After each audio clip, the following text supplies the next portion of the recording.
Bismillahirrahmanirrahim. Assalamualaikum warahmatullahi wabarakatuh. Kita akan melanjutkan pembahasan kita pada pertemuan ketiga ini dengan membahas jenis anak berkebutuhan khusus atau individu berkebutuhan khusus.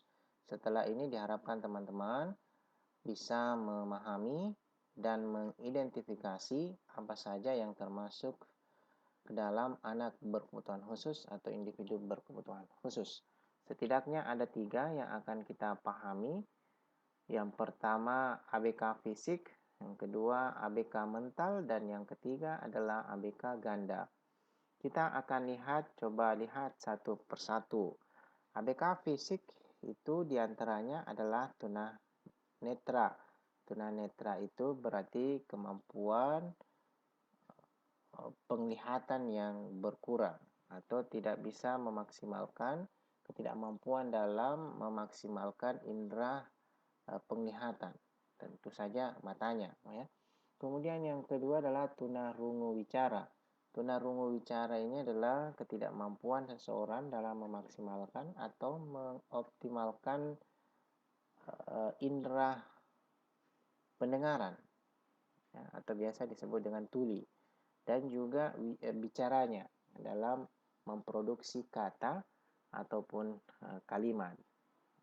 Tunarungu dan tunarungu wicara, ya. Kemudian yang kedua adalah tunadaksa.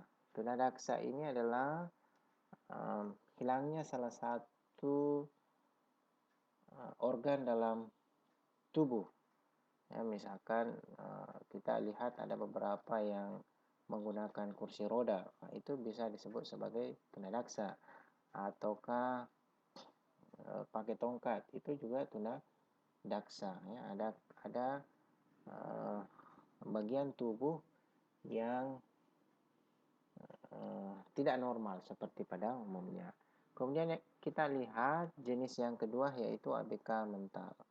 ABK mental itu diantaranya kita bisa lihat ini tunagrahita. Tunagrahita ini biasanya kita menyebutnya muka seribu, ya, karena mukanya itu berbeda pada umumnya, ya. Ya, saya sering menemukan saudara-saudara kita yang seperti ini.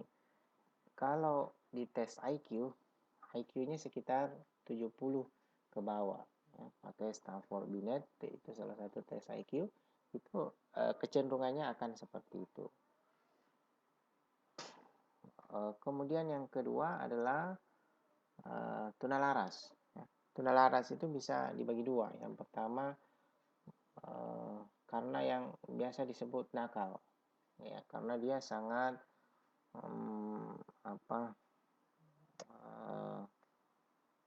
anak-anak yang seperti ini itu kurang bisa fokus.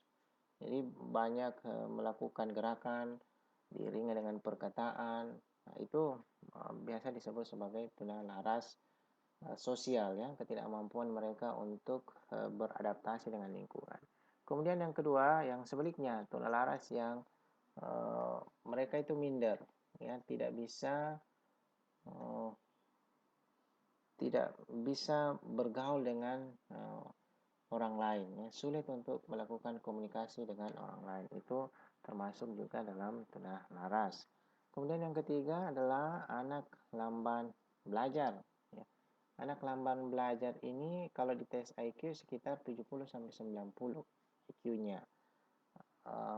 Jadi ada keterlambatan, ada delay, ya, dalam proses kognisinya.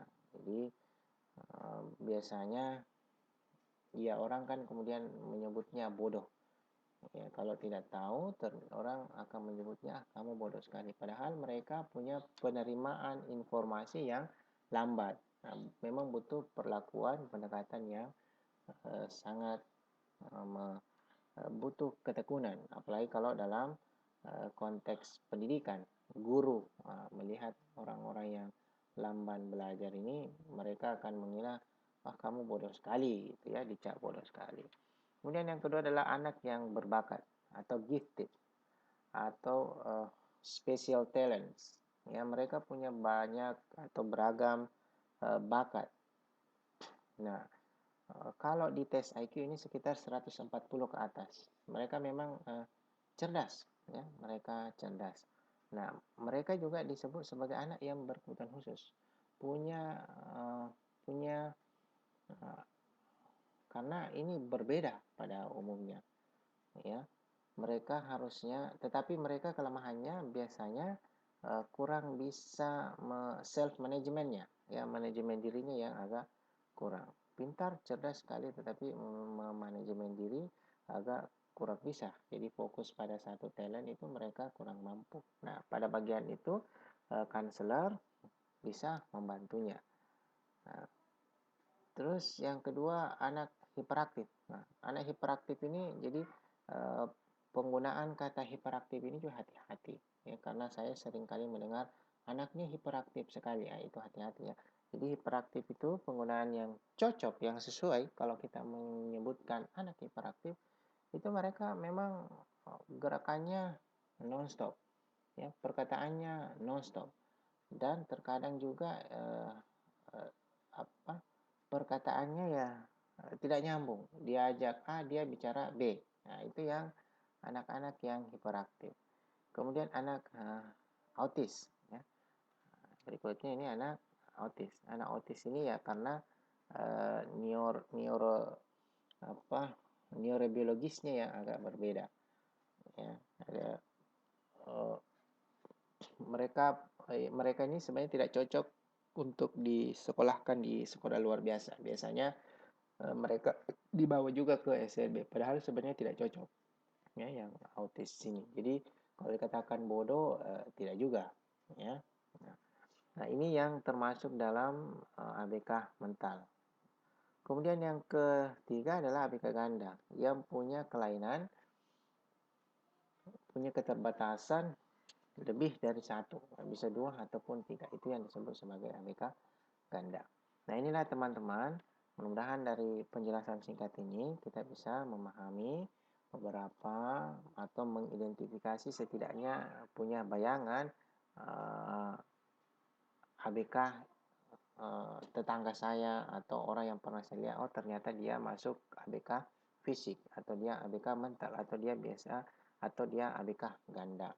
Nah, berhati-hati dalam melihat, menjudge, menilai seseorang apakah dia masuk ke anak berkebutuhan khusus atau tidak. Berhati-hati. Nah, selanjutnya sebagai latihan saya akan minta teman-teman untuk memilih salah satu saja dari ketiga jenis ABK ini.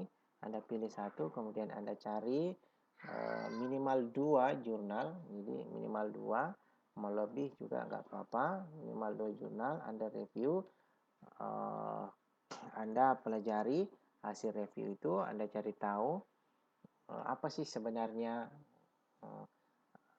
ABK yang Anda ingin pahami lebih dalam. Jadi pilih salah satu ABK di sini, kemudian cari jurnal yang terkait, misalkan tunalaras. Nah, carilah jurnal yang terkait dengan tunalaras, kemudian review itu, dan kita akan diskusikan. Saya akan minta untuk dikumpul. Terima kasih banyak, mudah-mudahan bermanfaat. Wassalamualaikum warahmatullahi wabarakatuh.